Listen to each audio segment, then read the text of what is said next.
Bom, confesso que fiquei um pouco indecisa sobre falar de Capitão América 4, que acabou de chegar aos cinemas. Primeiro porque, sejamos sinceros, a fase atual da Marvel não tá, como posso dizer, respirando muito bem. Desde que a fase 3 terminou lá em Ultimato, as histórias do MCU parecem ter perdido o equilíbrio na hora de contar suas aventuras.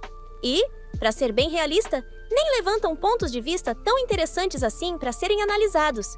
Se você reparar, a maior parte das discussões que surgem sobre as novas produções não é sobre como a narrativa trabalhou a filosofia dos personagens diante dos desafios que enfrentam. Não, essa nem parece ser a preocupação dos roteiristas agora. Nos últimos anos, a Marvel parece mais focada em brigar com o próprio público, aquele que sempre acompanhou suas histórias, do que em contar boas tramas. E, no meio disso, ainda tenta empurrar uma visão de mundo bem específica, goela abaixo dos fãs, recheada de ideologias estranhas. Claro, algumas poucas produções ainda conseguem manter um pingo de qualidade. Mas, infelizmente, Capitão América 4 não é uma delas. O personagem já tinha sofrido um baque na recepção da sua série, e agora precisava carregar um filme que tenta desesperadamente ser um novo fôlego para essa fase decadente do estúdio. Já deu para entender a frustração, né? Aí vem a Debs e resolve fazer um vídeo, mais uma vez, salvando as views desse canal, comparando o Capitão Sam com o Naruto. E cara, isso rendeu um ótimo insight. Não que eu vá repetir o vídeo dela, mas acho que vale a pena discutir por que o discurso no jutsu do Sam é tão diferente e talvez até inferior à motivação do Steve Rogers. Ficou curioso? Então fica por aqui, porque agora você está no Um Cristão Geek, onde cultura pop e teologia andam em unidade. Bora para mais um vídeo! Tá, antes da gente falar do Sam, vamos voltar rapidinho e lembrar quem é o Capitão América do MCU. Em 2011, conhecemos a versão do Steve Rogers no universo Marvel, e na época, houve uma comoção enorme sobre como ele não era exatamente fiel ao capitão militar de algumas HQs do momento. E olha que hoje em dia, o pessoal exalta bastante o Steve, em comparação ao Sam, mas, lá atrás, ele também foi criticado pela falta de fidelidade. Pois bem, o que ficou claro no filme é que essa versão do Steve Rogers era alguém com quem muita gente tinha dificuldade de criar empatia.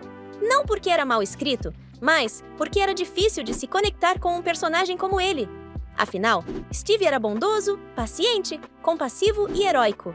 Quase uma versão simplificada da figura do Superman.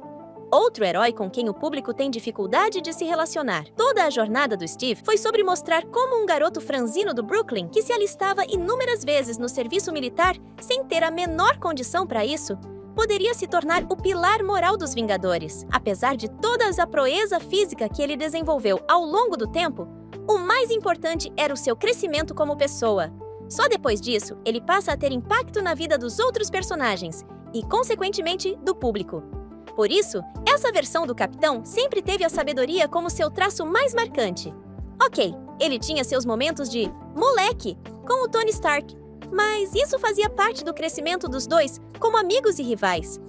No geral, quando o assunto era motivação ou discussões morais, até mesmo fazendo os vilões trepidarem em suas certezas, esse Steve sabia exatamente onde bater. A força do Capitão ia muito além das suas capacidades físicas. Ela vinha de um profundo senso de dever que, segundo as palavras do Dr. Erskine, fazia com que ele entendesse o verdadeiro valor da força e, mais importante ainda, da compaixão. Por isso, nos seus discursos, Steve sempre conseguia se conectar com as pessoas, porque lá no fundo, ele já tinha vivido os mesmos dilemas que muitos delas. É só prestar atenção em como ele rebate os ideais do Caveira Vermelha, no discurso contra a Hydra no segundo filme, e, principalmente, em Guerra Civil, na conversa com o Tony. O próprio Homem de Ferro admite que, na boca de qualquer outro, o jeito como Steve falava sobre bondade soaria piegas, mas nele era natural. Agora, com o Sam, a coisa muda. E não me leve a mal, ele já trabalhou com veteranos de guerra, aconselhou e conversou com muita gente, e tentou herdar esse aspecto do Steve na transição do legado. Mas a diferença entre os dois está justamente na forma como a narrativa foi construída. Enquanto o Steve usava elementos da sua própria trajetória para comunicar algo que fazia sentido dentro da história e para o público, o Sam faz justamente o contrário. Traz uma discussão que acontece fora das telas e a coloca dentro delas. Quando ele faz aquele discurso na série sobre um negro herdar as listras, ou sobre como o peso da América era grande demais para um homem como ele, não é o personagem falando para as pessoas sobre como elas o tratam. São os roteiristas mandando um recado direto para o público. Além disso, não sobra muita coisa para o Falcão, porque, apesar de o Sam ter herdado o escudo do capitão, ele não consegue se desvincular do personagem que foi para se tornar o que deveria ser agora. Não existe uma conexão real que faça os fãs sentirem uma ligação entre o herói do passado e o que está no presente. A prova disso? Segundos atrás, eu chamei o Sam de Falcão e você nem estranhou. Porque, no fundo, ele ainda parece muito mais à vontade com a asa indomável dos Vingadores do que com o escudo que deveria protegê-los. E o ponto onde eu quero chegar é: as palavras refletem como reagimos às situações e carregam nossas experiências. Tim Keller tem uma frase muito famosa que diz: nossos amores mostram em que de fato cremos, não naquilo que dizemos crer. As pessoas, portanto, mudam não quando simplesmente mudam seu pensamento, mas quando mudam o objeto do seu maior amor. Se fosse para traduzir isso de forma simples, seria algo como: você é aquilo que ama, e para amar, é preciso conhecer.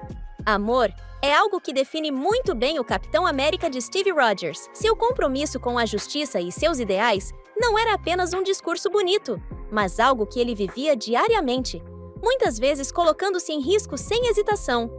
Para Steve, lutar não era sobre glória ou reconhecimento, mas sobre proteger aqueles que não podiam se proteger sozinhos. Ele era o primeiro a se jogar no fogo e o último a sair do campo de batalha. Seu sacrifício vinha de um lugar genuíno, e era isso que o tornava inspirador. Afinal, o próprio Steve era um cristão convicto. Esses caras são lendas, são basicamente deuses. Só existe um Deus, e tenho certeza que ele não se veste assim. Alguém que compreendia o verdadeiro significado do sacrifício. O que tornava Steve tão convincente era que ele nunca pedia aos outros algo que não estivesse disposto a fazer primeiro. Quando ele falava sobre perseverança e esperança, era porque já havia sangrado por isso. Quando ele dizia que ninguém deveria ficar para trás, era porque ele mesmo já havia voltado para resgatar um soldado ferido, colocando sua vida em risco. Isso dava peso às suas palavras. Agora, compare isso com o Sam. Ele quer ser esse símbolo, mas falta a ele um elemento essencial: a experiência que dá legitimidade às suas palavras. Quando ele tenta derrotar o Hulk vermelho apenas na base da conversa, a cena soa artificial. Por quê? Porque Sam nunca demonstrou antes ter essa habilidade de persuasão em momentos menos extremos. Ele não construiu essa reputação ao longo do tempo. Então, quando a narrativa quer que acreditemos que ele convenceu um monstro tomado pela fúria com algumas frases, isso parece forçado. Para entender melhor, podemos olhar para personagens que fazem esse tipo de abordagem funcionar. Naruto, por exemplo, é um herói que frequentemente resolve conflitos pelo diálogo. Mas o que faz suas palavras convencerem não é apenas o roteiro querer que convençam, é a história de vida dele que dá credibilidade ao que ele diz. Naruto entende a dor de ser rejeitado, de crescer sozinho, de ser visto como um inimigo antes mesmo de ter a chance de provar quem realmente é. Quando ele fala sobre sofrimento e redenção, ele está falando de algo que viveu na pele. Por isso, quando ele estende a mão a alguém como Nagato ou Obito, sentimos que há verdade ali. Já o Sam, infelizmente, não tem essa base. Sua jornada no MCU não foi construída para que suas palavras tivessem o mesmo impacto. Ele está constantemente tentando convencer o público de que merece esse papel, mas sem que sua história realmente suporte essa ideia. É como se a narrativa tentasse forçar uma conexão que não foi organicamente construída. O resultado? Um personagem que, ao invés de ser inspirador por suas ações, acaba dependendo de discursos vazios, que não ressoam com o público. E quando a história tenta resolver conflitos complexos apenas na base da conversa, sem o devido fundamento, a cena perde credibilidade. No fim das contas, heróis como Steve, Naruto e até mesmo Superman não convencem porque simplesmente falam bem, mas porque suas vidas provam que suas palavras têm valor. Mas o que Sam tem, infelizmente, são apenas fragmentos soltos no ar, tentando, desesperadamente, criar uma conexão com um público que já está cansado desse tipo de narrativa. E aí? O que você achou? Concorda ou discorda? Diz aqui nos comentários e bora trocar uma ideia. Até a próxima!